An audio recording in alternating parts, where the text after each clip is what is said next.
ईमान गाजी, Ali Abdal, Magnus media, इन सबके पास अपनी नीश की नॉलेज को छोड़ के एक और ऐसी चीज है जिसकी वजह से कोई इनका लेवल टच नहीं कर पा रहा, और वो है इनका एडिटिंग स्टाइल। एडिटिंग तो बहुत लोग करते हैं, लेकिन एक एडिटिंग स्टाइल क्रिएट कर पाना तभी पॉसिबल होता है जब आपके पास एडिटिंग की बेसिक से लेकर एडवांस तक की सारी नॉलेज हो, और आज मैं आपको यही सिखाने वाला हूँ। इस वीडियो में मैं आपको बेसिक एडिटिंग रिसोर्सेज को ढूंढने से लेके सही तरह से ट्रांजिशन और एनिमेशन लगाने से लेके एडिटिंग साइकोलॉजी और इफेक्ट्स को क्रिएट करने तक सारा काम सिखाऊंगा, वो भी कैपकट पे, जिसको आप फोन पे और पीसी पे दोनों जगह इस्तेमाल कर सकते हो। अगर आपको कैपकट की या एडिटिंग की जीरो नॉलेज भी है तो भी इस वीडियो को पूरा देखना, क्योंकि इस वीडियो के एंड तक आप 90% यूट्यूब क्रिएटर से ज्यादा अच्छी एडिटिंग सीख चुके होंगे, और पूरी वीडियो के दौरान मैं कुछ ना कुछ एडिटिंग साइकोलॉजी सिखाता रहूंगा, तो एक सेकंड को भी स्किप मत करना, वरना हो सकता है आप बहुत ही इंपॉर्टेंट इन्फॉर्मेशन मिस कर दो। तो स्टार्ट करते हैं रिसोर्सेज को कलेक्ट करने से, जिसमें सबसे पहले आता है,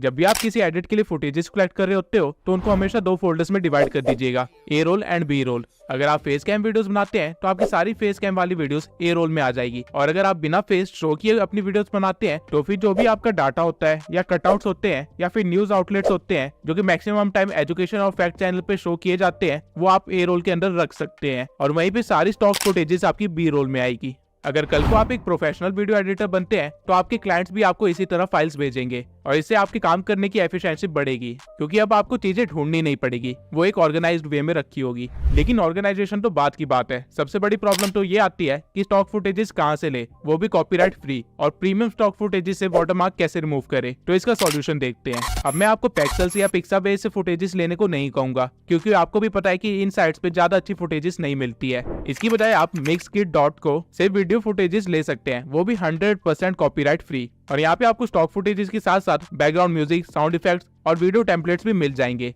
लेकिन अगर आपको मिक्सकिट पे अपनी डिजायर्ड क्लिप नहीं मिलती है तो आप एक दूसरी वेबसाइट पे आ सकते हैं जिसका नाम है videvo.net। इस वेबसाइट पे आपको मैक्सिमम क्लिप्स फ्री में मिल जाएगी, लेकिन जिन क्लिप्स के नीचे ये थंडर का साइन है वो प्रीमियम है और उनको आप यूज नहीं कर सकते हैं। अब इन दोनों वेबसाइट्स का आप यूज कर सकते हैं वीडियो क्लिप्स के लिए, लेकिन एक चीज हमेशा ध्यान में रखना कि आप जो भी क्लिप डाउनलोड कर रहे हैं एक बार उसका लाइसेंस जरूर पढ़ लेना। कई क्लिप्स ऐसी होती है जो कि टोटली रॉयल्टी फ्री होती है, जिसको आप यूज भी कर सकते हैं और मोनेटाइज भी कर सकते हैं। वहीं कुछ क्लिप्स ऐसी होती है जिनको आप यूज तो कर सकते हैं और मोनेटाइज भी कर सकते हैं, लेकिन आपको क्रेडिट देना पड़ता है, क्योंकि अगर आपने क्रेडिट नहीं दिया तो आपके चैनल पे फ्यूचर में कभी कॉपीराइट स्ट्राइक आ सकता है। और इन सब के सिवाय कुछ क्लिप्स ऐसी भी होती है जिनको आप यूज तो कर सकते हैं लेकिन कमर्शियल यूज के लिए नहीं, यानी कि वो मोनेटाइज नहीं होंगी, उसके लिए आपको उनकी रॉयल्टी खरीदनी पड़ेगी।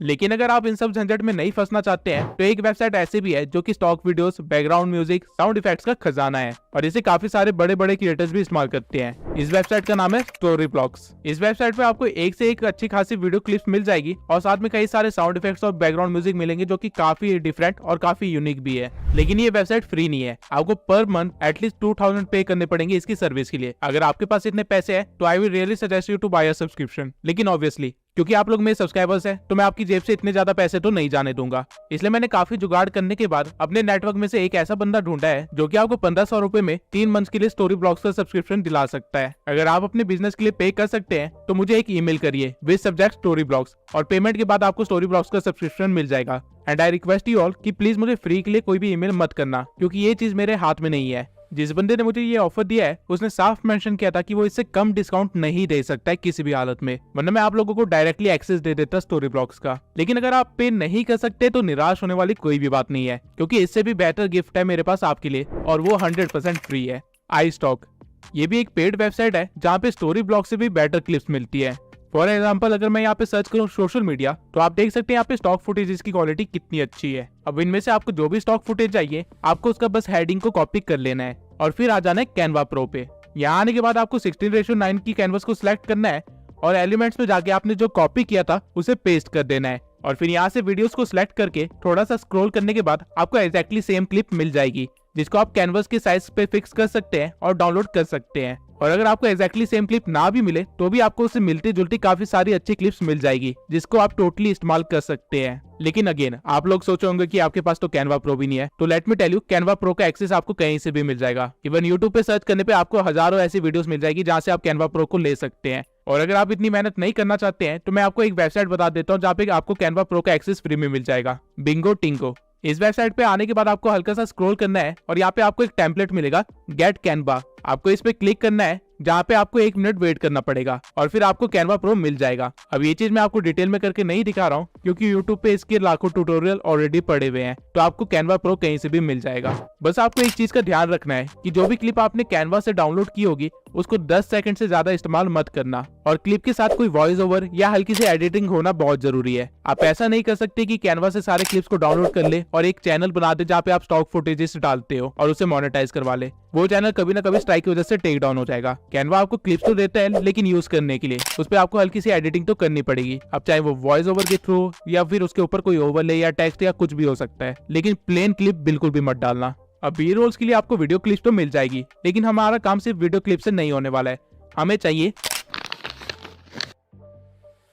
तो इसके लिए आपको आ जाना है एक वेबसाइट पे जिसका नाम है freepik.com। यहाँ पे आपको आइकन्स को सिलेक्ट कर लेना है और लाइसेंस में आप देख सकते हैं कि यहाँ सारे आइकन्स फ्री है और PNG फॉर्मेट में है। यहाँ पे आपको लोगोस के साथ साथ काफी यूजफुल आइकन्स मिल जाएंगे जो कि आप अपनी वीडियो में इस्तेमाल कर सकते हैं। और अगर आप एसेट्स में सिर्फ आइकन को सर्च करें और लाइसेंस में आके फ्री पे क्लिक कर दे तो यहाँ पे आपको कई सारे आइकन पैक्स भी मिल जाएंगे, वो भी टोटली फ्री, जिनको लेटर ऑन आप ग्लोइंग इफेक्ट भी दे सकते हैं और कुछ ऐसा बना सकते हैं। इसके सिवाय अगर आप इमोजीज का यूज करते हो अपनी वीडियोस में तो वो बोरिंग से येलो इमोजीज इस्तेमाल करने की बजाय आप गूगल पे सर्च कर सकते हैं एनिमेटेड इमोजीज, और गिटहब की वेबसाइट पे आने के बाद आपको यहाँ पे मनपसंद इमोजी मिल जाएंगी, वो भी एनिमेटेड फॉर्म में, जो कि एज अ GIF डाउनलोड होगी, वो भी टोटली फ्री। और ये सारी आपकी वीडियो को बोरिंग से काफी ज्यादा एक्साइटिंग बना देगी।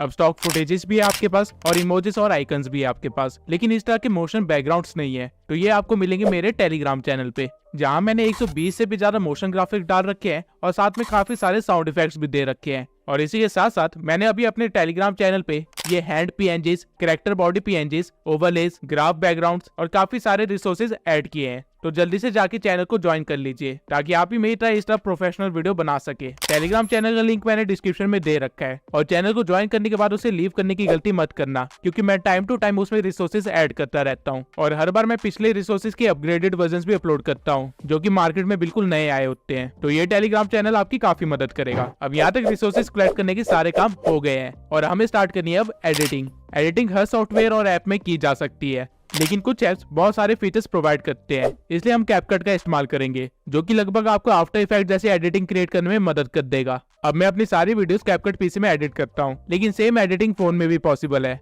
और ऐसा मैं इसलिए कह रहा हूँ क्योंकि स्टार्टिंग की कुछ वीडियोस मैंने एक्चुअली में फोन में ही एडिट की थी, और इस ट्यूटोरियल में मैं आपको फोन से ही एडिट करके दिखाऊंगा। एंड इससे पहले कि मैं आपको मेरे जैसे इफेक्ट्स क्रिएट करना सिखाऊं, मैं आपको वो सारे फीचर्स बता दूंगा कैपकट के जो कि एक्चुअली में हम वीडियोस में इस्तेमाल करते हैं, जिसकी वजह से हम एक्चुअली में इफेक्ट क्रिएट कर पाते हैं। और वीडियो के एंड में मैं एक्चुअली में आपको 30 सेकंड की एक क्लिप एडिट करके दिखाऊंगा जो कि एक इंट्रो टाइप होगी, जिससे आपको एक अच्छा सा आइडिया मिल जाएगा कि मैं किस तरह एडिटिंग करता हूँ। और उस 30 सेकंड की क्लिप में मैं जितने हो सकता है उतने सारे फीचर्स को इस्तेमाल करके दिखाऊंगा, ताकि आप कैपकट को भी अच्छे से सीख पाए और साथ में इफेक्ट्स को क्रिएट करना भी अच्छे से सीख पाए। तो शुरू करते हैं। जब भी आप कैपकट ओपन करेंगे आपको एक मेन वीडियो इंपोर्ट करनी पड़ेगी, जो कि आएगी आपकी मेन लेयर पे, जिसको आप यहाँ से प्ले कर सकते हैं। याद रखना आपको हमेशा कैपकट का आउटरो डिलीट करना है। उसके बाद अगर आप इस प्लस पे क्लिक करेंगे और किसी और वीडियो या इमेज को इंपोर्ट करेंगे तो वो इसके बिल्कुल बगल में आ जाएगी, जो कि एक सीक्वल टाइप बना देगी। लेकिन अगर आपको वीडियो के ऊपर कुछ ऐड करना है तो आपको यहाँ ओवरले पे जाना पड़ेगा, और यहाँ ऐड ओवरले पे क्लिक करने के बाद आप कुछ भी इंपोर्ट कर सकते हैं। अब जो भी वीडियो आप इंपोर्ट करेंगे वो आपकी मेन लेयर के ऊपर आ जाएगी, जिसके साइज को आप 2 फिंगर से एडजस्ट कर सकते हैं। अब अगर आप लेयर पे जाके देखेंगे तो ये हमारी लेयर 1 होगी, और अगर आपको इसके ऊपर भी कुछ इमेज या वीडियो डालनी है तो आपको अगेन ओवरले पे जाना पड़ेगा और ऑब्जेक्ट को ऐड करना पड़ेगा, और ये हमारी लेयर 2 होगी। अब मैं आपको बताता हूँ कि लेयर्स को कैसे सेट कर सकते हैं, लेकिन उससे पहले आई होप कि आपको समझ आ गया होगा कि लेयर्स वर्क कैसे करती है। सबसे पहले आपका एक मेन ट्रैक होता है जिसके ऊपर लेयर 1 आती है, और उसके ऊपर फिर लेयर 2, 3, 4 एंड सो ऑन आती रहती है। ऊपर वाली लेयर हमेशा नीचे वाली लेयर को ढकने का काम करती है। अब मान लेते हैं जब आप एडिटिंग कर रहे होंगे तो आपने काफी सारे लेयर्स को ऐड कर लिया होगा, जिसे आप ड्रैग करके चेंज नहीं कर सकते हैं। तो आपको बस क्लिप को सिलेक्ट करना है और लेयर में जाके उसको लेयर नंबर चेंज कर देना है। अब भले ही मेरी क्लिप लेयर 1 पे है और इंस्टा वाली क्लिप लेयर 2 पे, लेकिन जैसे मैं इस क्लिप को लेयर 2 करूंगा इंस्टा PNG हाइड हो जाएगा, क्योंकि कैपकट ने ऑटोमेटिकली इंस्टा PNG को लेयर 1 बना दिया। अब अगर मुझे इंस्टा PNG वापस लाना है तो बस मैं उसको सिलेक्ट करूंगा और वापस से लेयर 2 बना दूंगा, और अब मुझे दोनों चीजें विजिबल होगी। तो इससे आप ये तो समझ ही गए होंगे कि डजंट मैटर आपकी क्लिप टाइमलाइन में कहाँ पे है, आपको बस उसकी लेयर नंबर सही रखने हैं। अब चलते हैं ब्लेंडिंग मोड में। अगर मैं अपने पीएनजी को सिलेक्ट करके उसका ब्लेंड मोड ओवरले करूं तो उस पीएनजी की ओपेसिटी कम हो जाएगी, लेकिन वो जहाँ पे भी होगा उसके नीचे वाली क्लिप की सैचुरेशन बढ़ जाएगी। काइंड ऑफ आप कह सकते हैं कि वो पीएनजी अपनी लाइट पीछे की तरफ डालने लग जाएगी बजाय आगे शो करने के। वहीं डार्कन को सिलेक्ट करने पे मेरा पीएनजी डार्क हो जाएगा, यानी कि उसके ब्राइट एरियाज कम हो जाएंगे। और ठीक इसके अपोजिट में लाइटन करने पे मेरे पीएनजी के डार्क एरियाज भी लाइट अप हो जाएंगे। हार्ड को सिलेक्ट करने पे मेरे पीएनजी के कलर्स थोड़े ज्यादा कॉन्ट्रास्टिंग हो जाएंगे और सॉफ्ट को सिलेक्ट करने पे मेरे कलर्स थोड़े से फेड हो जाएंगे। बर्न सिलेक्ट करने पे आपको एक बर्न इफेक्ट मिल जाएगा और अगर आप डॉज को सिलेक्ट करते हैं तो उसका पर्पस होगा कि आपके पीएनजी को शो करना। डजंट मैटर वो किस तरह के बैकग्राउंड में है, वो कलर को चेंज करता रहेगा आपके बैकग्राउंड और पीएनजी के अकॉर्डिंग और ट्राई करेगा कि आपका पीएनजी जितना विजिबल हो सके उतना दिखाई दे। अब अगर आप कभी गलत ब्लेंड मोड यूज करेंगे तो आपके साथ कुछ ऐसा होगा। इसलिए ब्लेंड मोड और लेयर्स की नॉलेज होना बहुत ही जरूरी है। लेकिन ब्लेंड मोड को आप किस तरह इस्तेमाल कर सकते हैं? आपने एक बहुत ही कॉमन क्लिप देखी होगी जहाँ एक कंफ्यूजिंग बैकग्राउंड के साथ बहुत सारे क्वेश्चन मार्क्स आगे की तरफ आ रहे होते हैं। तो एक्चुअली में ये ब्लेंड मोड से ही क्रिएट किया जाता है। आपको बस अपने बैकग्राउंड को इंपोर्ट कर लेना है और फिर ओवरले में जाके क्वेश्चन मार्क वाले क्लिप को ऐड कर लेना है और ब्लेंड मोड में जाके उसकी ब्लेंडिंग मोड चेंज कर देनी है। आप अलग अलग ब्लेंड मोड लगा के देख सकते हैं कि ये किसके साथ परफेक्टली बैठ रहा है। जैसे कि यहाँ पे ओवरले ऐड करने पे इफेक्ट तो अच्छा मिल रहा है, लेकिन मेरे बैकग्राउंड भी डार्क हो रहा है जो कि मुझे नहीं चाहिए। वही फिल्टर में ऐसा कुछ भी नहीं हो रहा है। लाइटन मोड में क्लिप कुछ ज्यादा ही लाइट हो गई है, जिसकी वजह से काफी क्वेश्चन मार्क्स गायब हो गए हैं। और ठीक इसी तरह आप अलग अलग ब्लेंड मोड का इस्तेमाल करके देख सकते हैं। अब सारे ब्लेंड मोड्स ट्राई करने के बाद मुझे फिल्टर बेस्ट लगा इस क्लिप के लिए। आप इस स्लाइडर से इसकी ओपेसिटी भी कम ज्यादा कर सकते हैं और हमारी वीडियो कुछ ऐसी बन जाएगी। अब क्योंकि इस क्लिप की स्पीड थोड़ी सी कम है तो मैं इसे फास्ट कर दूंगा। अब अगर मैं आपको सेम चीज किसी और क्लिप के साथ करके दिखाऊंगा तो आपको काफी ज्यादा डिफरेंस दिखेगा। फॉर एग्जाम्पल, इस क्लिप का बैकग्राउंड ब्लैक है और क्वेश्चन मार्क्स थोड़े व्हाइट में है, तो जब मैं इस पर डार्कन ब्लेंड मोड इस्तेमाल करूंगा मेरी मेन क्लिप अब क्वेश्चन मार्क्स के अंदर दिखाई दे रही है और इससे आप काफी अमेजिंग इफेक्ट क्रिएट कर सकते हैं अगर आपके पास सही क्लिप्स हुई तो। मैं आपको प्रेफर करूंगा कि हर क्लिप के साथ सारे ब्लेंड मोड्स एक बार ट्राई जरूर कीजिए, क्योंकि कई बार अनएक्सपेक्टेडली आप कुछ यूनिक भी क्रिएट कर लेते हैं। अब इस क्लिप पे मुझे लाइटन और डॉज पे काफी अच्छे विजुअल्स मिल रहे हैं, तो इनमें से मैं किसी एक को चूज कर लूंगा और हमारी क्लिप कुछ ऐसी बन जाएगी।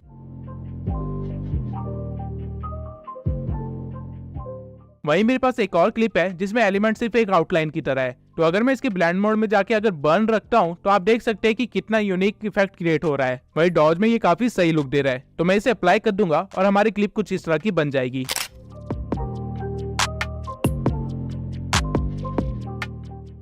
तो बिल्कुल ठीक इसी तरह आप लेयर्स और ब्लेंड मोड का इस्तेमाल करके काफी सारे अलग अलग चीजें क्रिएट कर सकते हैं। और अगर आपको ये चीज सही से यूज करनी आ गई तो आप काफी सारे सिनेमैटिक इफेक्ट्स भी क्रिएट कर सकते हैं, वो भी सिर्फ ब्लेंड मोड से। अब आते हैं, की फ्रेम्स इतनी पावरफुल चीज है कि इसके बिना आफ्टर इफेक्ट जैसा सॉफ्टवेयर भी किसी काम का नहीं है। आप जो भी मूवमेंट या एनिमेशन टाइप देखते हैं उन सब में की फ्रेम का इस्तेमाल किया जाता है, लेकिन एक्चुअल में की फ्रेम्स होते क्या है? अगर मैं इजी वे में एक्सप्लेन करूं तो की फ्रेम का काम होता है डाटा को कलेक्ट करना और अगले डाटा तक यानी अगले की फ्रेम तक उसे स्मूथली कैरी आउट करना। यानी अगर मैं स्क्रीन पे यहाँ पे एक पीएनजी लगा दूं और उसके बाद उसके ऊपर एक की फ्रेम लगा दूं तो ये की फ्रेम इस पीएनजी का सारा डाटा कलेक्ट कर लेगा कि ये पीएनजी स्क्रीन पे कहाँ पे है, कितने एक्सिस पे है, इसका साइज कितना है, इसका कलर क्या है और साथ में जितनी भी प्रॉपर्टीज आप इमेजिन कर सकते हैं उस सबको ये कलेक्ट कर लेगा। और इस पीएनजी को थोड़ा सा आगे बढ़ा के मैं एक की फ्रेम और लगा दूं और इस पीएनजी के साथ थोड़ी छेड़छाड़ करूं तो ये वाला की फ्रेम नए डाटा को कलेक्ट करेगा, यानी कि इस पोजीशन पे इस पीएनजी की क्या क्या प्रॉपर्टीज है उसे कलेक्ट कर लेगा। और जब मैं वीडियो को प्ले करूंगा तो इस की फ्रेम से लेके उस की फ्रेम तक जो भी चेंजेस हुए हैं उसे ये स्मूथली रन आउट करेगा और इस तरह आप एक एनिमेशन और मूवमेंट को क्रिएट करते हैं। अब इसको कैपकट में कैसे यूज करते हैं उसको दिखाने के लिए मैं एक बैकग्राउंड को इम्पोर्ट कर लेता हूँ और उसके बाद ओवरले में जाके मैं अपने लोगो को इंपोर्ट कर लूंगा, जिसकी लेंथ मैं थोड़ी सी इंक्रीज कर दूंगा। अब मेरा लोगो बीच में है और वीडियो के प्ले करने के 10 सेकंड बाद भी वो वहीं पे है, लेकिन मैं चाहता हूँ कि इसके अंदर थोड़ी मूवमेंट हो और ये छोटा सा होके कॉर्नर में लग जाए, तो इसके लिए मैं यूज करूंगा की फ्रेम, जो कि आपको यहाँ पे मिलेगा। तो सबसे पहले मैं पीएनजी की स्टार्टिंग में ही एक की फ्रेम लगा दूंगा ताकि उसकी पोजीशन सेव हो जाए और उसके बाद नियरली 5 सेकंड पे एक और की फ्रेम लगाऊंगा और पीएनजी को छोटा करके उसे एक कोने पे लगा दूंगा। अब जब मैं वीडियो को रन करूंगा तो आपको कुछ ऐसा देखने को मिलेगा।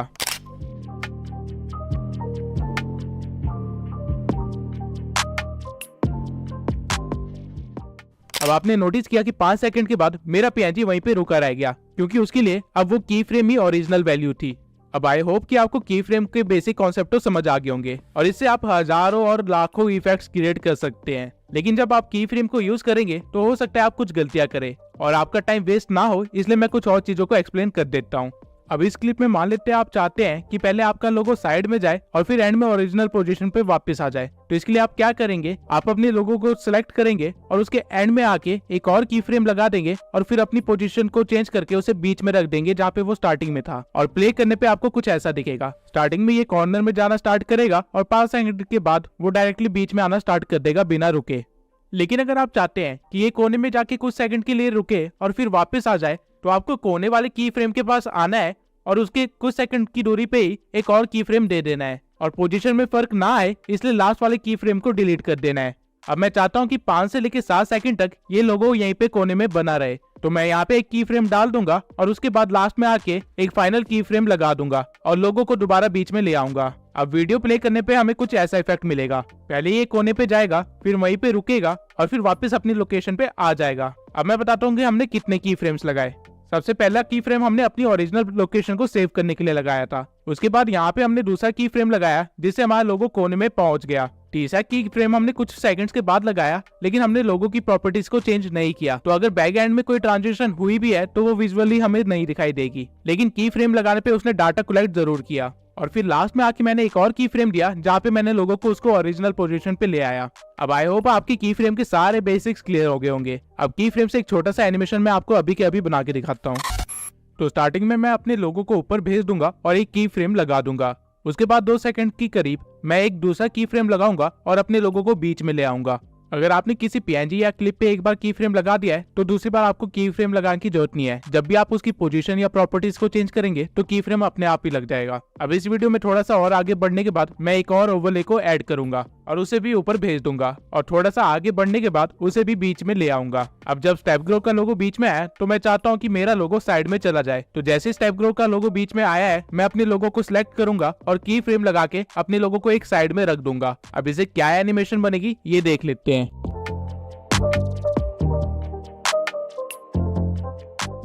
अब मैं स्टेप ग्रो के लोगो को स्ट्रेच कर लूंगा। अब वीडियो प्ले करने के बाद मैं फील कर रहा हूँ कि ट्रांजिशन थोड़ी लेट है, तो मैं की फ्रेम को डिलीट करके उसे पिछले की फ्रेम के थोड़े से पास रख दूंगा और फिर से सही पोजीशन पे सेट कर दूंगा। एक बात आपको हमेशा याद रखनी है कि की फ्रेम जितने पास होंगे ट्रांजिशन उतनी जल्दी होगी और की फ्रेम जितने दूर होंगे ट्रांजिशन उतनी धीरे होगी। अब ये कुछ इस तरह का बन जाएगा। अब जो मैंने अपने लोगों के साथ किया है वही मैं स्टेप ग्रो के लोगों के साथ भी करूंगा और एक डिकोडिंग वाईटी का लोगो ऐड कर लूंगा सेम एनिमेशन के साथ। तो इसे मैं थोड़ा सा फास्ट फॉरवर्ड कर देता हूँ। अब आपकी फाइनल ट्रांजिशन कुछ ऐसी दिखेगी।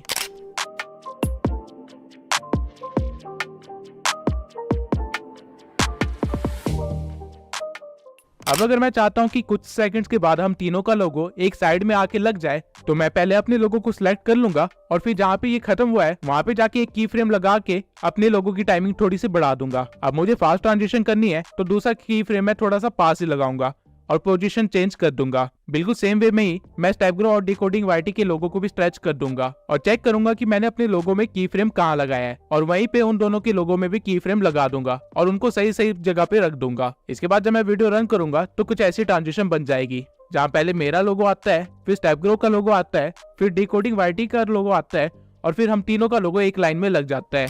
अब ठीक इसी तरह आप की फ्रेम का सही तरीके से इस्तेमाल करके इवन 3D इफेक्ट्स भी बना सकते हैं, जैसा कि आपने मेरी वीडियोस में देखा होगा। और ये एग्जैक्टली करते कैसे हैं ये वीडियो के लास्ट में मैं आपको करके दिखाने वाला हूँ। लेकिन उससे पहले अगर आपको अपनी की फ्रेम्स के बीच की ट्रांजिशन को थोड़ा और स्मूथ करना है तो आपको अपनी की फ्रेम को सिलेक्ट करना है और यहाँ पे ग्राफ वाले ऑप्शन पे आ जाना है और यहाँ पे आपको काफी सारे ग्राफ्स मिल जाएंगे जो कि एक्चुअल में मूवमेंट्स की स्पीड को शो कर रहे हैं। तो आपको इन एनिमेशन के लिए इजी इन 3 को चूज कर लेना है और आउट एनिमेशन के लिए इजी आउट 3 को, और फाइनल एनिमेशन कुछ ऐसा हो जाएगा।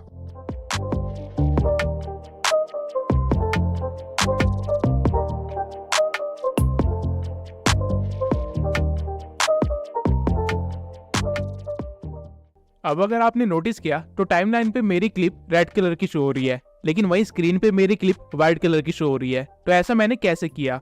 ये मैंने किया है एडजस्टमेंट से। एडजस्टमेंट समझाने के लिए मैं पहले एक क्लिप को ऐड कर लूंगा और उसके बाद आ जाऊंगा एडजस्टमेंट में। यहाँ पे सबसे पहले आपको मिलता है ब्राइटनेस, जो कि आपकी क्लिप की ब्राइटनेस को बढ़ा देता है, और फिर है यहाँ पे कॉन्ट्रास्ट, जो कि कलर्स के कॉन्ट्रास्ट को इंक्रीज कर देता है ताकि सारे कलर्स विजिबल हो। उसके बाद है सैचुरेशन, जो कि कलर्स की वैल्यू को इंक्रीज कर देता है जिससे सारे कलर्स थोड़े ज्यादा ब्राइट और विजिबल होने लगते हैं। इसको कम करने पे आपकी क्लिप ब्लैक एंड व्हाइट भी हो सकती है। फिर आता है एक्सपोजर। ये भी ब्राइटनेस बढ़ाने का काम करता है, लेकिन एक बैलेंस्ड वे में, जैसे कि सनलाइट ही पड़ रही हो। फिर आता है शार्पन, जहाँ से आप अपनी डिटेल्स को हाईलाइट करवा सकते हैं, जैसे कि बाल्स हो गए या फिर पत्ते हो गए। उसके बाद आता है HSL, जो कि रियल गेम चेंजर है। यहाँ से आप स्पेसिफिकली किसी भी कलर को चेंज कर सकते हैं या उसे हाईलाइट करवा सकते हैं। फॉर एग्जाम्पल, इस क्लिप में येलो बहुत ज्यादा है, तो अगर मैं उसे सिलेक्ट करके उसका यूज चेंज कर देता हूँ और ग्रीन की साइड ड्रैग करता हूँ, तो हमारे क्लिप के अंदर जितने भी येलो पार्ट्स थे वो ग्रीन में कन्वर्ट हो जाएंगे। और इसकी सैचुरेशन बढ़ाने पे ग्रीन कलर और भी ज्यादा शो होने लग जाएगा, और लुमिनेंस बढ़ाने से ग्रीन कलर में थोड़ी सी लाइट आएगी, यानी वो थोड़ा सा ब्राइट होने लग जाएगा। ठीक इसी तरह आप हर कलर के साथ यहाँ पे खेल सकते हैं। डार्क ब्लू को चेंज करने पे लड़की के कपड़े चेंज हो रहे हैं, और जो कलर्स क्लिप में विजिबल नहीं हो रहे हैं उनके इफेक्ट्स भी आपको विजिबल नहीं होंगे। लेकिन हर क्लिप में हर तरह के कलर्स होते हैं, इसलिए सिर्फ उन्हीं कलर्स को चूज कीजिए जिनको आप चेंज करना चाहते हैं। बाकी कलर्स के साथ छेड़छाड़ मत करना। और ध्यान रहे कि कभी भी ऑरेंज को ज्यादा चेंज मत करना, क्योंकि आपकी स्किन का कलर भी ऑरेंज ही होता है, तो उसको चेंज करने पे आपकी स्किन का कलर भी चेंज होगा। अब HSL के साइड में ही आपको मिलता है ग्राफ, जहां आप RGB कलर्स की क्वालिटी के साथ कुछ ज्यादा ही कस्टमाइज वे में छेड़छाड़ कर सकते हैं। और अगर आप व्हाइट ग्राफ को छेड़ेंगे तो आपकी क्लिप की लाइट्स पे फर्क पड़ेगा। अब RGB हमारे प्राइमरी कलर्स होते हैं, जो कि हर क्लिप में अवेलेबल होते हैं, इसलिए यहाँ पे उनके ग्राफ दिए गए हैं। उसके बाद है हमारे पास यहाँ पे हाईलाइट्स, जो कि क्लिप्स के अंदर लाइट वाले एरियाज को अफेक्ट करता है। इसको आप बढ़ा भी सकते हैं और कम भी कर सकते हैं। वही साइड में आपको मिलेंगे शेडोज, जो कि डार्क एरियाज को अफेक्ट करता है। और टेम्परेचर से आप विंटर या समर्स वाला इफेक्ट दे सकते हैं। यू अगेन आपकी कलर्स को चेंज करने का काम करता है, लेकिन एक बैलेंस्ड वे में। और फेड आपकी वीडियो को थोड़ा सा कम कॉन्ट्रास्टिंग कर देता है। उसके बाद आपके पास आती है वैग्निटी, जिसे आप अपने क्लिप के कॉर्नर्स को या तो लाइट कर सकते हैं या फिर डार्क डाउन कर सकते हैं। और ग्रेन से आप अपनी क्लिप को थोड़ा सा क्रिस्पी बना सकते हैं। अब अगर आप ओरिजिनल वीडियो और फाइनल वीडियो को देखेंगे तो इसमें आपको काफी ज्यादा फर्क फील होगा। और इसी के साथ मैं आपको एक और छोटा सा फीचर दिखाना चाहता हूँ, जो कि है फ्रीज। फ्रीज करता क्या है कि आप अपनी क्लिप में जहाँ पे भी रुके हुए हैं वो वहाँ की एक इमेज ले लेता है, काइंड ऑफ आप स्क्रीनशॉट भी कह सकते हैं, और उसे क्लिप्स के बीच में ऑटोमेटिकली कट लगा के एडजस्ट कर देता है, जैसा कि आप देख सकते हैं। ये फीचर आपके बहुत काम आएगा अगर आप गेम एडिट्स या फिर मूवी एक्सप्लेनेशन वीडियो बनाते हैं तो। सबसे पहले मैं आपको एक्सप्लेन कर देता हूँ कि मास्किंग होती क्या है। मान लेते हैं आपके पास एक पिक्चर है और एक कटआउट है कुछ इस तरह का। अब अगर आप इस कटआउट को इस पिक्चर पे रखेंगे तो आपको क्या दिखाएगा? सिर्फ उतना ही पार्ट जितना कटा हुआ है। अब जो ये हमारा कटआउट था इसे मास्क बोलते हैं, और जो हमने अभी किया उसे मास्किंग कहते हैं। अब इसको कैपकट में कैसे करते हैं वो देख लेते हैं। सबसे पहले हम एक बैकग्राउंड ले लेंगे और फिर जाएंगे मास्क में। यहाँ आपको तरह तरह के मास्क मिल जाएंगे, और जिस भी मास्क को आप चूज करेंगे उसका कटआउट आपके पास आ जाएगा। अब मैं स्टार को जहां मर्जी घुमाऊं, स्टार के नीचे का एरिया यानी कि हमारा बैकग्राउंड हमें विजिबल होगा। और अगर आप नीचे इस एरो को हल्का सा खींचेंगे तो इसका फेदर इंक्रीज हो जाएगा, यानी आपके स्टार्स के कॉर्नर्स थोड़े फेड होने लग जाएंगे और थोड़े से एक्सपेंड होंगे, जिससे आपको कुछ ऐसा मिलेगा। सेम वे में आप अलग अलग मास्क को यूज कर सकते हैं, और आप अपने मास्क के साइज को भी चेंज कर सकते हैं। और यही अगर आप मिरर या सर्कल के मास्क के फेदर्स को हल्का सा इंक्रीज करेंगे तो आपको काफी सारे अच्छे इफेक्ट्स मिल जाएंगे। और इन सारे मास्क में हॉरिजॉन्टल मास्क सबसे ज्यादा यूज किया जाता है। अब मैं मास्क का इस्तेमाल करके आपको एक एनिमेशन बना के दिखाता हूँ। तो सबसे पहले मैं अपने बैकग्राउंड को इंपोर्ट कर लूंगा और फिर अपने लोगो को इंपोर्ट करूंगा। अब मैं चाहता हूँ कि मेरा PNG कुछ सेकंड्स के बाद स्क्रीन पे आए, तो मैं स्टार्टिंग के कुछ सेकंड्स के बाद अपने PNG को लगा दूंगा जहां वो एकदम से शो होगा। लेकिन अगर मैं इसे रन करूं तो आप देख सकते हैं ये कितने प्लेन वे में शो हो रहा है, जो कि बहुत ही बेकार एनिमेशन बनेगी। तो मैं अपने बैकग्राउंड को चूज करूंगा और यहाँ मास्क में आ जाऊंगा और रेक्टेंगल मास्क को चूज कर लूंगा और इसे पूरा स्केल कर दूंगा ताकि स्टार्टिंग में मेरा कोई भी सीन कटआउट ना हो। और फिर लगा दूंगा एक की फ्रेम। उसके बाद हम थोड़ा सा आगे बढ़ेंगे जहां मेरा लोगो अपीयर होगा, और उससे पहले भी एक की फ्रेम लगा देंगे क्योंकि मुझे एक फास्ट इफेक्ट चाहिए। और फिर थोड़ा सा आगे बढ़ के जैसे ही मेरा लोगो अपीयर होता है वहां मैं एक और की फ्रेम लगा दूंगा और फिर एडजस्टमेंट में जाके एक्स एक्सिस और वाई एक्सिस को कम कर दूंगा। अगेन एक रेक्टेंगल बना लूंगा जिसको मैं 2 फिंगर से हल्का सा टिल्ट करके डायगोनली रख दूंगा और फेदर को इंक्रीज कर दूंगा कुछ इस तरह, जिसके बाद हमारी एनिमेशन कुछ इस तरह की बन जाएगी। पहले नॉर्मली एक बैकग्राउंड चलता है, फिर एक फास्ट इफेक्ट के साथ मेरा लोगो अपीयर होगा। इसी तरह आप मास्किंग से काफी सारे यूनिक चीजें क्रिएट कर सकते हैं। फॉर एग्जांपल ये सारे इफेक्ट्स मास्किंग से बने हैं, और वीडियो के एंड में मैं आपको मास्किंग से एक बहुत ही प्रोफेशनल इफेक्ट क्रिएट करके दिखाऊंगा। अब मास्किंग के बाद जो एलिमेंट आप सबसे ज्यादा अपनी वीडियोस में यूज करेंगे और जिसके बिना वीडियोस भी अधूरी होती है वो है कैपकट में आपको टेक्स्ट का बॉक्स यहाँ पे मिलेगा। यहाँ पे आप क्लिक करने के बाद कुछ भी लिख सकते हैं। फॉर एग्जांपल मैं यहाँ पे अपने चैनल का नाम लिख देता हूँ। जिसके बाद आपको यहाँ पे काफी सारे स्टाइल्स दिख जाएंगे जो कि आप अपने टेक्स्ट को दे सकते हैं। अब एक स्टाइल जो आपने सबसे ज्यादा रील्स में देखा होगा वो है ये, लेकिन इसको अच्छा दिखाने के लिए हमें चाहिए होगा एक बोल्ड फॉन्ट जो कि हम यहाँ से चूज कर सकते हैं और फिर अपने अकॉर्डिंग टेक्स्ट के साइज वगैरह को एडजस्ट कर सकते हैं। अगर आप टेक्स्ट के इफेक्ट्स पे आएंगे तो आपको यहाँ पे और भी कई सारे इफेक्ट्स दिख जाएंगे जो कि आप अपने टेक्स्ट पे अप्लाई कर सकते हैं। और वही स्टाइल सेक्शन में आपको ग्लो का एक सेक्शन मिलेगा जिसको अप्लाई करके आप अपने टेक्स्ट को थोड़ा सा ग्लो करवा सकते हैं। इवन आप ग्लो का कलर भी चूज कर सकते हैं और उसकी इंटेंसिटी को भी एडजस्ट कर सकते हैं। अब कुछ और इफेक्ट्स दिखाने के लिए मैं एक और टेक्स्ट को ऐड कर लेता हूँ। अब अगर मैं इसका ग्लो हटा के स्ट्रोक लगा दूं तो ये कुछ ऐसा दिखेगा। स्ट्रोक बेसिकली आउटलाइनिंग होती है जिसको आप यहाँ से मोटा पतला भी कर सकते हैं। और वहीं कैनवस में आप टेक्स्ट को बैकग्राउंड भी दे सकते हैं। शैडो में आपके टेक्स्ट को आपके मन चाहे कलर का एक शैडो मिल जाएगा जिसकी आप ओपेसिटी, ब्लर, डिस्टेंस और एंगल को भी छेड़छाड़ कर सकते हैं। और उसी के साइड में आपको मिलेंगी स्पेसिंग जिसमें आप अपने टेक्स्ट की अलाइनमेंट को, टेक्स्ट के बीच की स्पेस को और लाइंस के बीच की स्पेस को एडजस्ट कर सकते हैं। और स्पेसिंग के साइड में आपको मिलेगा बोल्ड, इटैलिक और अंडरलाइन का फीचर। अब मैं एक बार इफेक्ट्स में जाके इस टेक्स्ट को एक इफेक्ट दे दूंगा और फिर जाऊंगा एनिमेशन में। यहाँ पे आपको अपने टेक्स्ट के लिए काफी सारी एनिमेशन मिल जाएगी। इन एनिमेशन को बेसिकली 3 कैटेगरी में डिवाइड किया गया है, इन, आउट और लूप। इन एनिमेशन से आप अपने टेक्स्ट को किस तरह लाना चाहते हैं उसको कंट्रोल कर सकते हैं। आउट एनिमेशन से आप अपने टेक्स्ट को किस तरह वापस भेजना चाहते हैं उस चीज को डिसाइड कर सकते हैं। और लूप एनिमेशन में आपको काफी सारे इफेक्ट्स वगैरह मिलते हैं। और इवन इस स्लाइडर से आप एनिमेशन के ड्यूरेशन को भी डिसाइड कर सकते हैं। वहीं अगर एनिमेशन के साइड में मैं यहाँ बबल पे चला जाऊं तो आपका टेक्स्ट एक बबल में आ जाएगा। ये रोस्टिंग चैनल्स और एनिमे चैनल्स के लिए काफी यूजफुल होगा। अब कौन सा टेक्स्ट कहाँ पे यूज करना है, कैसे यूज करना है, किस एनिमेशन के साथ यूज करना है, ये टोटली आपके ऊपर है। कैपकट आपको काफी सारे प्रीसेट ऑलरेडी बना के दे रहा है इस चीज के लिए। अब मैं कैपकट का एक ऐसा फीचर बताने वाला हूँ जो कि अगर ना होता तो उस चीज को करने में आपको घंटों लग जाते और तब भी आप उसे परफेक्टली नहीं कर पाते।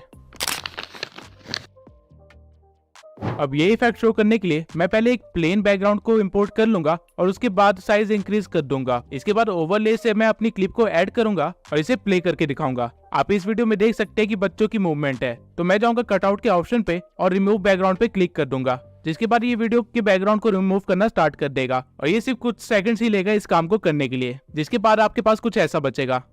लेकिन आप नोटिस कर सकते हैं कि कैपकट ने इस बच्चे की कैप को अच्छे से कवर नहीं किया है। तो आप क्या कर सकते हैं कि आप कस्टमाइज कटआउट पे आ सकते हैं और यहाँ से अपने ब्रश को चूज करने के बाद उसके साइज को हल्का सा छोटा करके उस कैप एरिया को कवर कर सकते हैं। जितना भी एरिया रेड में है वो सारा एरिया कवर्ड है। अब अगर आप एक डिटेल वर्कर हैं तो ये चीज थोड़ी बारीकी से करना। जब आपके ब्रश का काम हो जाएगा तो इसके बाद वो अगेन कुछ सेकंड्स लेगा और एकदम मस्त आउटकम आपको देगा। और प्ले करने के बाद आपको कुछ ऐसा दिखेगा। इस बार आप देख सकते हैं कि बच्चे की कैप काफी अच्छे से कवर की गई है। अब इस इफेक्ट को तो आप बी रोल की क्लिप्स के साथ इस्तेमाल कर सकते हैं, लेकिन अगर आपके पास खुद की कोई रिकॉर्डिंग है जो कि आपने ग्रीन स्क्रीन या ब्लू स्क्रीन के सामने की है तो उसको कैसे रिमूव करें, उसके लिए हम जाएंगे क्रोमा की पे। और इवन क्रोमा की से आप एक ट्रांजिशन भी बना सकते हैं।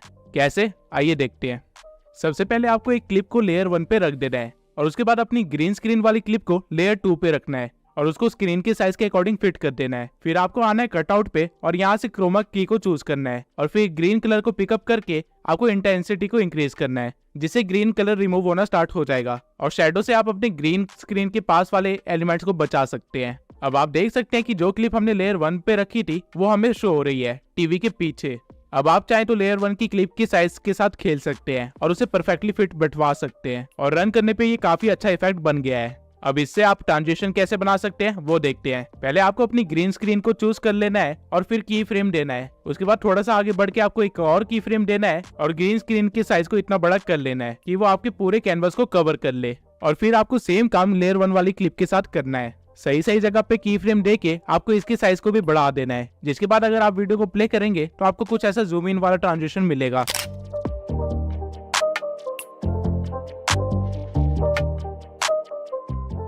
अब इस ट्रांजिशन में अपर स्पेस दिख रही है, तो हम बीच में आएंगे और लेयर 1 को सेट करेंगे और ऐसे ही थोड़े थोड़े सेकंड्स में इसे सेट कर देंगे, जिसके बाद फाइनली कुछ ऐसा बन जाएगा।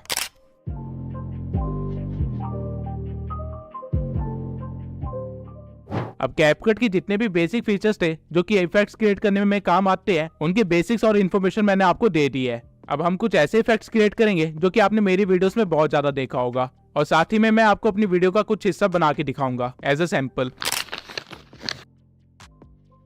आपने इस तरह की काफी रील्स देखी होंगी जहाँ डांस स्टेप्स या म्यूजिक बीट के साथ कैमरा भी हिलता है, लेकिन ये क्रिएट कैसे करते हैं आइए देखते हैं। सबसे पहले मैं एक बैकग्राउंड क्लिप को ऐड कर लूंगा जहाँ पे एक बंदा ब्रेक डांस कर रहा है। अब आप देख सकते हैं कि कैमरा की मूवमेंट बहुत ही कम है और हमारे डांसर की मूवमेंट काफी ज्यादा। तो इसे रील जैसे बनाने के लिए हम जाएंगे कैमरा ट्रैकिंग पे और यहाँ पे फेस को चूज करके हम स्टार्ट ट्रैकिंग पे क्लिक कर देंगे। जिसके बाद कैपकट ये ट्राई करेगा कि हर टाइम वो बंदे के फेस को स्क्रीन के बीच में रखे और इस चीज के लिए वो हमारे कैमरा को बार बार शिफ्ट करेगा और स्केलिंग वगैरह के साथ भी थोड़ा छेड़छाड़ करेगा। आप बैकग्राउंड में देख सकते हैं कि आपकी क्लिप के साथ क्या हो रहा है। ये कुछ सेकंड्स का टाइम लेगा और आपको एंड में रिजल्ट कुछ ऐसा देगा। अब आप देख सकते हैं कि उसने बैकग्राउंड को कितना ज्यादा हिलाया है और क्योंकि मेरा ब्लर कैनवस ऑन है इसलिए बैकग्राउंड ब्लैक नहीं दिख रहा है, लेकिन ऐसे तो हमारी वीडियो खराब हो जाएगी। तो इसे बचाने के लिए आप क्या कर सकते हैं कि आप फिट कैनवस को ऑन कर सकते हैं, जिससे आपकी क्लिप थोड़ी सी क्रॉप तो हो जाएगी लेकिन काम हो जाएगा। अब एक चीज आपको हमेशा ध्यान में रखना है, अगर आप ऐसी कोई वीडियो शूट कर रहे हैं तो आपको हमेशा उसे वाइड एंगल में शूट करना है, ताकि अगर वीडियो को बाद में क्रॉप करना भी पड़े तो भी आपकी मूवमेंट छुपे ना। अब आप देख सकते हैं कि हमारी कैमरा की मूवमेंट कितनी ज्यादा हो गई है और वो हमारे कैरेक्टर की मूवमेंट से भी मैच हो रही है। अब इसे थोड़ा सा और प्रोफेशनल बनाने के लिए हम जाएंगे इफेक्ट्स में और वीडियो इफेक्ट्स में जाके वाइब्रेशन फ्लैश को चूज कर लेंगे और इसकी स्पीड और ग्लो को थोड़ा सा बढ़ा देंगे, रेंज को थोड़ा सा कम कर देंगे और इसी वीडियो की स्टार्टिंग में लाके पूरी वीडियो पे स्ट्रेच कर देंगे और हमारे पास कुछ ऐसा क्रिएट हो जाएगा।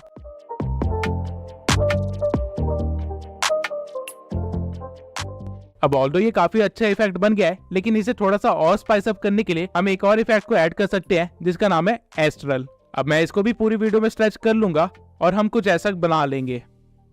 अब हर मूवमेंट पे एस्ट्रल इफेक्ट अच्छा नहीं लग रहा है तो मैं इसे स्टार्टिंग में रखूंगा और थोड़ा सा आगे बढ़ने के बाद अगेन इसे लगा दूंगा, जिसे हम एक बहुत ही सिनेमैटिक इफेक्ट क्रिएट कर लेंगे। और ठीक इसी तरह आप अपनी रील्स बना सकते हैं। अब कैपकट इफेक्ट्स, एनिमेशन और ट्रांजिशन से भरा हुआ है और इसी वजह से ये ऐप इतना फेमस भी है। और अगर आप इन चीजों को सही तरीके से इस्तेमाल करते हैं तो आप आफ्टर इफेक्ट जैसी एडिटिंग सिर्फ कैपकट से कर सकते हैं, लेकिन एक ही वीडियो में ये सारी चीजें बताना इम्पॉसिबल है। इसलिए मैं चाहता हूँ कि आप लोग अभी जाके मुझे इंस्टा पे फॉलो कर ले, क्योंकि मैं बहुत ही जल्दी इंस्टा पे एडिटिंग ट्यूटोरियल्स देने वाला हूँ जहाँ मैं आपको सारे फेमस इफेक्ट्स क्रिएट करना सिखाऊंगा और साथ ही काफी सारे हिडन इफेक्ट्स के बारे में भी बताऊंगा, जिससे आप अपनी वीडियोस को काफी ज्यादा सिनेमैटिक बना सकते हैं। इस वीडियो के अपलोड होने के 5 से 6 दिन बाद मैं इंस्टा पे एक्टिव हो जाऊंगा। अब रील्स तो आप लोग बना लेंगे, लेकिन मेरे जैसे इस इफेक्ट को कैसे क्रिएट करेंगे, चलिए एक बार इसे भी देख लेते हैं। इसके लिए सबसे पहले आपको एक क्लिप को अपनी मेन लेयर पे लाना होगा और फिर ऐड ओवरले से उसी क्लिप को इंपोर्ट करना होगा और उसका साइज फिक्स कर लेना होगा और चेक कर लेना कि कहीं पे कोई गलती ना हो। इसके बाद आपको अपने लेयर 1 को चूज करना है और कटआउट में जाके रिमूव बैकग्राउंड कर देना है। कैपकट अपना टाइम लेगा और आपके बैकग्राउंड को रिमूव करके दे देगा, जिसके बाद आपको अगेन ओवरले पे जाना है और अपने पीएनजी या क्लिप को ऐड कर लेना है और उसे सही जगह पे प्लेस करके एनिमेशन दे देना है। फॉर एग्जाम्पल मैं यहाँ पे एक लूप एनिमेशन दूंगा, राइट जूम, और इसे स्ट्रेच कर लूंगा। इसके बाद अगेन एनिमेशन में जाके एनिमेशन की टाइमिंग इंक्रीज कर दूंगा, जिससे कुछ ऐसा एनिमेशन बनेगा।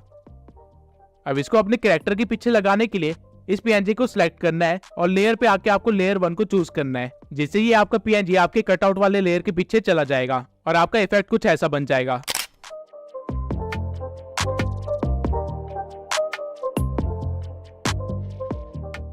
अब ऑल्दो ये काफी अच्छा इफेक्ट बन गया है, लेकिन इसमें थोड़ा सा और वीडियो इफेक्ट देके इसे हम और इंटरेस्टिंग बना सकते हैं। आपको इफेक्ट्स में आके एज ग्लो को चूज कर लेना है और ऑब्जेक्ट में जाके अपने पीएनजी वाले ओवरले पे डाल देना है और इसे स्ट्रेच कर देना है। अब अगर हमारा पीएनजी ग्लो कर रहा है तो हमारा बैकग्राउंड थोड़ा सा डार्क होना चाहिए, तभी एक अच्छा कॉन्ट्रास्ट बन पाएगा। तो इसके लिए हम दोबारा जाएंगे वीडियो इफेक्ट्स पे और यहाँ से स्मार्ट शार्प को चूज कर लेंगे और इसे भी स्ट्रेच कर लेंगे, जिसके बाद हमारी फाइनल क्लिप कुछ ऐसी बनेगी।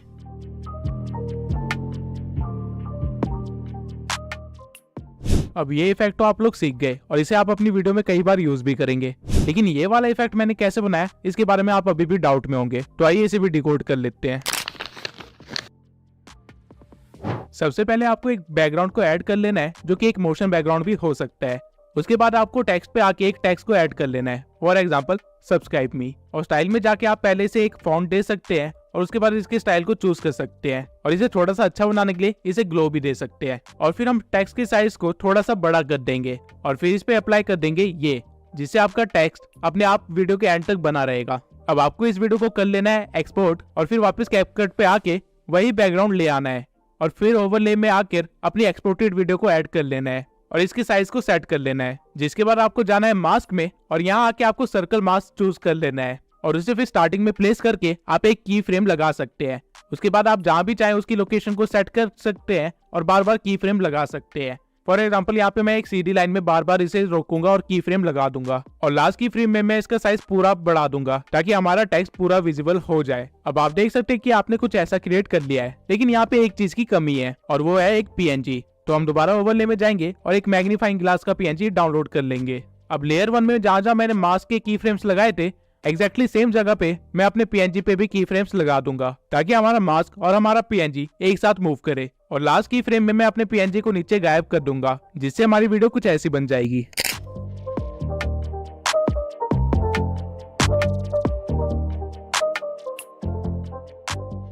अब इन सारी की फ्रेम्स की ट्रांजिशन को स्मूथ करने के लिए मैं इनके ग्राफ में जाऊंगा और इजी आउट 3 अप्लाई कर दूंगा। ये आप अपने दोनों लेयर्स के साथ कर सकते हैं और एंड में ये एक काफी स्मूथ ट्रांजिशन बन जाएगा।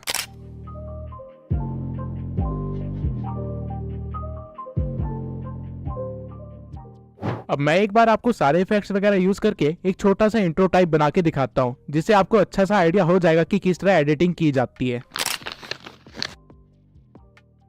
तो सबसे पहले आपको एक बैकग्राउंड को ऐड कर लेना है और उसके रेशियो को 16:9 कर देना है ताकि YouTube पे सही फॉर्मेट में अपलोड कर सके। उसके बाद आपको बैकग्राउंड को थोड़ा सा स्ट्रेच करना है और उसको स्क्रीन पे सही जगह सेट कर देना है। इसके बाद में एडजस्ट में जाके हल्का सा कॉन्ट्रास्ट इंक्रीज कर देना है, ब्राइटनेस कम कर देनी है और एक्सपोजर को पूरा कम कर देना है, और शार्पनेस को थोड़ा सा बढ़ा सकते हैं और ग्राफ में हल्की सी डार्कनेस को बढ़ा सकते हैं। इसके बाद हम ऐड करेंगे ओवरले ईमान गाजी का, और इस ओवरले की ड्यूरेशन को थोड़ा सा बढ़ा देंगे। फिर करेंगे हम इसकी एनिमेशन की फ्रेम से। सबसे पहले स्टार्टिंग में मैं एक की फ्रेम लगाऊंगा और इसे हाइड कर दूंगा। फिर थोड़ा सा आगे बढ़ के इस ओवरले को नीचे लाएंगे और की फ्रेम लगा देंगे। उसके बाद थोड़ी देर इसे बीच में ही रहने देंगे और फिर आगे बढ़ के दोबारा से एक की फ्रेम लगाएंगे और फिर आगे बढ़ के इसे साइड में कर देंगे। अब ओवरले की जरूरत मुझे पूरे 30 सेकंड पड़ेगी, तो मैं इसे स्ट्रेच करके बढ़ा दूंगा। अब जहां हमने पिछले की फ्रेम दिए थे वहीं से हमें ग्राफ में जाना है और इजी आउट 3 को चूज कर लेना है, तो आपकी एनिमेशन कुछ इस तरह की बन जाएगी। अब इसको साइड में मैंने क्यों भेजा वो अभी देखते हैं। जिस की फ्रेम पे ये साइड में जाना स्टार्ट करता है वहां मैं एक और ओवरले ऐड कर लूंगा अली अब्दाल का। इसे भी थोड़ा सा स्ट्रेच कर लेंगे और बिल्कुल सेम एनिमेशन देंगे ईमान गाजी वाला, और फिर हमारी एनिमेशन कुछ इस तरह की बन जाएगी।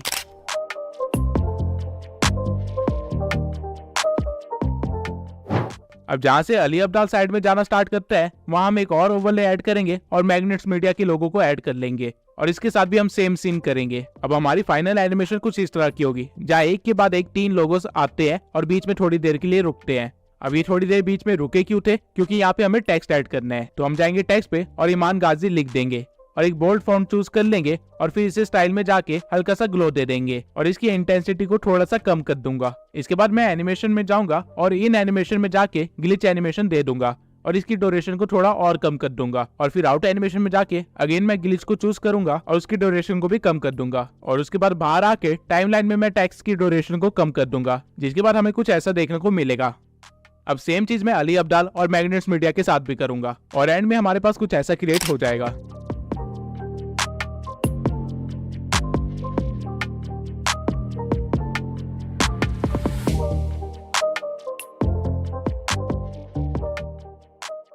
अब टेक्स्ट के बाद जब हमारा लोगो पीछे को जा रहा है, यहाँ पे मैं एक इफेक्ट दूंगा ब्लर का, और एडजस्टमेंट से ब्लर को थोड़ा इंक्रीज कर दूंगा। फिर इफेक्ट को सिलेक्ट करके जाऊंगा ऑब्जेक्ट में और यहाँ ओवरले पे अप्लाई कर दूंगा, जिससे ऐसा लगेगा कि हमारा ओवरले पीछे जा रहा है। सेम काम मैं अली अब्दाल के ओवरले के साथ भी करूंगा और इन इफेक्ट्स को अलग अलग ट्रैक पे रख के पूरा स्ट्रेच कर दूंगा ताकि ये वीडियो के एंड तक ऐसे ब्लर ही रहे, जिसके बाद ट्रांजिशन कुछ ऐसी बनेगी।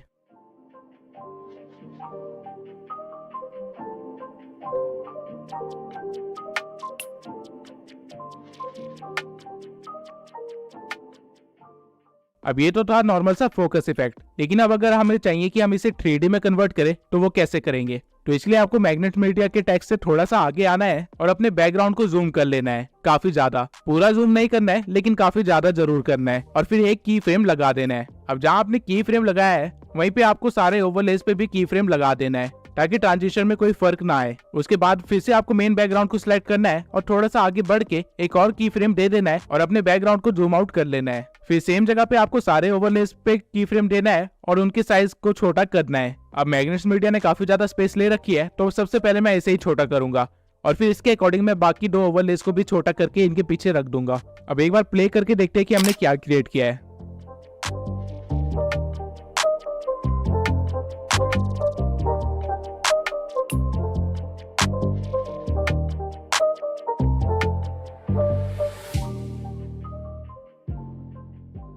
अब जहाँ से आपका जूम आउट स्टार्ट होता है वहाँ पे आपको एक और ओवरले को ऐड करना है और उसे इस तरह प्लेस कर देना है, जिसके बाद आपको इस पे की फ्रेम लगाना है और इसे जितना हो सके उतना जूम कर लेना है। फिर थोड़ा सा आगे बढ़ के इससे पहले कि हमारा 3D इफेक्ट रुके हमें एक और की फ्रेम लगाना है और अपने PNG को नॉर्मल साइज में ले आना है, जिससे आपका कुछ ऐसा बन जाएगा। अब इस क्राउड PNG को भी मैं एंड तक स्ट्रेच कर लूंगा। अब ये बन तो काफी सही गया है, लेकिन क्राउड की PNG ने मेरे लोगोस को हाइड कर लिया है, तो मैं वापस जाऊंगा अपने ओवरलेस में और लोगों की साइज को और छोटा करके उनको थोड़ा सा ऊपर कर दूंगा, जिससे वो अच्छे से शो हो।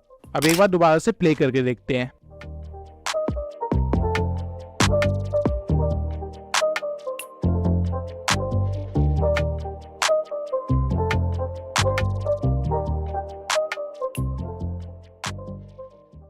अब इफेक्ट तो काफी अच्छा बन गया है, लेकिन इनकी ट्रांजिशन को स्मूथ करने के लिए मैं हर जगह इजी आउट 3 लगा दूंगा।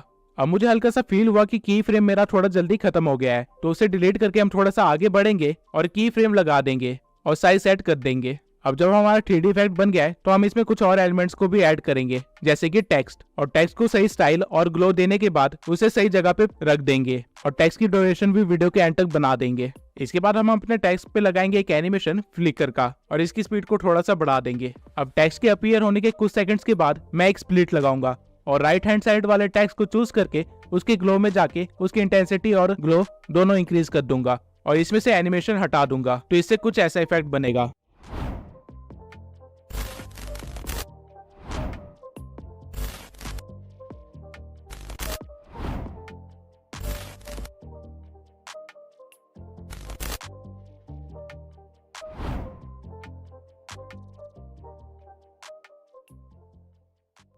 अब इसको थोड़ा और अच्छा करने के लिए आप अपने क्राउड वाले PNG को चूज कर सकते हैं और एडजस्ट में जाके उसकी सैचुरेशन -50 कर सकते हैं, और फिर जब टेक्स्ट का फ्लिकर बंद हो तो वहां पे एक स्प्लिट लगा सकते हैं और सैचुरेशन को दोबारा से बढ़ा सकते हैं, जिससे कुछ ऐसा बन जाएगा।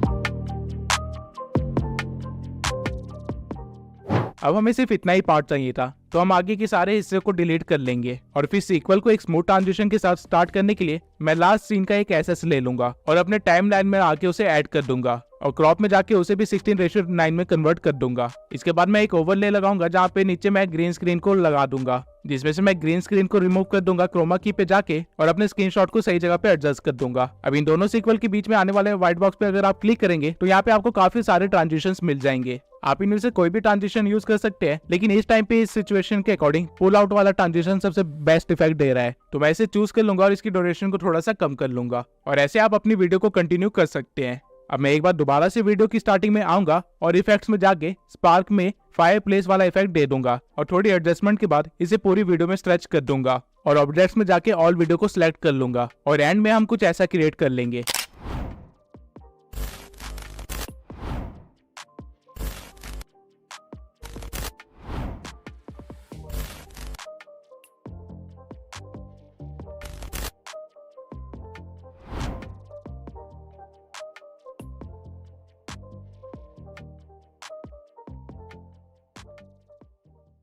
अब आपने एडिटिंग के बेसिक से लेके काफी अमेजिंग इफेक्ट्स बनाने तक का काफी कुछ सीख लिया है, लेकिन ये कैसे पता चलेगा कि कहाँ पे क्या सीन क्रिएट करना है, या फिर कुछ नया और अनोखा कैसे क्रिएट करे, या फिर खुद का एडिटिंग स्टाइल कैसे क्रिएट करे जैसे कि बड़े क्रिएटर्स ने किया है। तो मैं आपको बताता हूँ कि एक एडिटर की साइकोलॉजी क्या होती है। अगर आप एक न्यू एडिटर है जिससे ज्यादा कुछ एडिटिंग का नहीं आता है, तो बजाय इसके कि आप टाइम पे एडिट कंप्लीट करें, आपको ये देखना चाहिए कि आप क्या क्या नए इफेक्ट्स क्रिएट कर सकते हैं और किस तरह उन इफेक्ट्स को अपनी वीडियो में इस्तेमाल कर सकते हैं। मैंने जिस एडिटिंग के साथ ये चैनल स्टार्ट किया था वो मैंने सिर्फ 7 दिन में ही सीखा था, और ये इसलिए पॉसिबल हो पाया था क्योंकि जब मैं अपनी वॉइस ओवर को सुन रहा था तो मैं दिमाग में एक वीडियो क्रिएट कर रहा था जहाँ मैं इमेजिन कर रहा था कि वॉइस ओवर के इस पार्ट पे कुछ इस तरह के सीन आएंगे। अब ऑल्दो मुझे नहीं पता था कि वो सीन्स कैसे क्रिएट करते हैं और ना ही मेरे अंदर एडिटिंग स्किल्स थी, लेकिन स्टिल मैं अपनी इमेजिनेशन पे लिमिटेशन नहीं लगाता था। और होता ये था कि जब मैं एडिटिंग करने बैठता था तो मुझे वो सीन क्रिएट करने ही होते थे, डजंट मैटर मुझे कितना टाइम लगे। कई बार मैंने 2 सेकंड के सीन के लिए 2-2 घंटे भी निकाले हैं। जब मैं एडिटिंग करने बैठता था तो मैं उन सीन्स को कैसे क्रिएट कर सकते हैं और जिस सॉफ्टवेयर पे मैं एडिट कर रहा हूँ उस पे कैसे क्रिएट कर सकते हैं, इसके कई सारे ट्यूटोरियल्स देखता था, जिसकी वजह से मैं वो इफेक्ट्स क्रिएट कर पाता था। और इसी तरह मैंने 7 दिन के अंदर इतनी अच्छी एडिटिंग सीख ली थी। और इवन 7 दिन के बाद जब मैंने अपनी पहली वीडियो अपलोड करी और उसके बाद जब मैंने 3 वीडियो एडिट कर ली थी और मेरी एडिटिंग स्टाइल में जितना फर्क आया है वो आप खुद जाके देख सकते हैं। सेम चीज मैं आज तक फॉलो करता हूँ और इसलिए मेरी एडिटिंग इतनी इंप्रूव होती जा रही है टाइम के साथ। और अगर आप भी एक अच्छे एडिटर बनना चाहते हैं तो मैं आपको प्रेफर करूंगा कि आप इसी चीज को फॉलो करें। आपका मेन फोकस हमेशा इफेक्ट क्रिएट करने में होना चाहिए, टाइम डजंट मैटर, क्योंकि एक बार आपने इफेक्ट क्रिएट कर लिया तो उसको आप कई बार अलग अलग वे में इस्तेमाल कर सकते हैं। ये सारी चीजें टोटली आपकी इमेजिनेशन पे है। लेकिन अब आप कहेंगे कि हम तो इमेजिन भी नहीं कर पाते किस टाइम पे क्या सीन लाएं, तो इसके लिए मैं आपको एक ही चीज सजेस्ट करूंगा कि आप थोड़ा और कंटेंट कंज्यूम करना स्टार्ट करें। आप अपनी निश में काफी सारे चैनल्स को देखें और साथ में अलग निश के चैनल्स को भी देखें कि वो किस तरह एडिट करते हैं। जब आप अच्छा खासा कंटेंट कंज्यूम करेंगे तो आपका दिमाग अपने आप काम करना स्टार्ट कर देगा कि इस टाइम पे मेरे को कुछ ऐसा सीन चाहिए होगा और फिर आपको बस उसको क्रिएट करना होगा। और अगर आप कोई चीज इमेजिन कर सकते हैं तो उसे क्रिएट भी कर सकते हैं। अपनी इमेजिनेशन पे गलती से भी लिमिटेशन मत लगाना ये सोच के कि मुझे नहीं आता क्रिएट करना या फिर मेरे पास तो ये सॉफ्टवेयर ही नहीं है। आपको बस इतना देखना है कि आप वो चीज सोच सकते हैं या नहीं, क्रिएशन हो जाएगी। अब खुद का एडिटिंग स्टाइल कैसे क्रिएट करें, तो सबसे पहले तो ये पता होना चाहिए कि एक एडिटिंग स्टाइल होता क्या है। एडिटिंग स्टाइल बेसिकली इफेक्ट्स के एक थीम को फॉलो करना होता है। फॉर एग्जांपल अली अब्दाल अपने एडिटिंग स्टाइल में पेपर फोल्ड का इस्तेमाल करता है। उसके सारे टेक्स्ट या पीएनजी पेपर फोल्डिंग या अनफोल्डिंग इफेक्ट के साथ आते हैं। वहीं ईमान गाजी ने रिसेंटली अपना एडिटिंग स्टाइल चेंज किया है और उसने 2D मोशन ग्राफिक्स का इस्तेमाल करना स्टार्ट कर दिया है, जहां वो ए रोल एंड बी रोल का इस्तेमाल करता है और बी रोल में वो 2D मोशन ग्राफिक्स दिखाता है। और वहीं मैग्नस मीडिया का एडिटिंग स्टाइल है 3D कैमरा ट्रैकिंग, जहां वो स्मूथ ट्रांजिशन करता है अपने कैमरा ट्रैकिंग से और उसकी पूरी वीडियो इसी तरह चलती रहती है। सेम वे में आप भी अपना एक एडिटिंग स्टाइल क्रिएट कर सकते हैं। अपना खुद का एडिटिंग स्टाइल क्रिएट करने के लिए आपको बस ये देखना है कि आप किन चीजों का सबसे ज्यादा इस्तेमाल करते हैं अपनी वीडियोस में। हर वीडियो में एटलीस्ट ये चीजें तो इस्तेमाल होती है,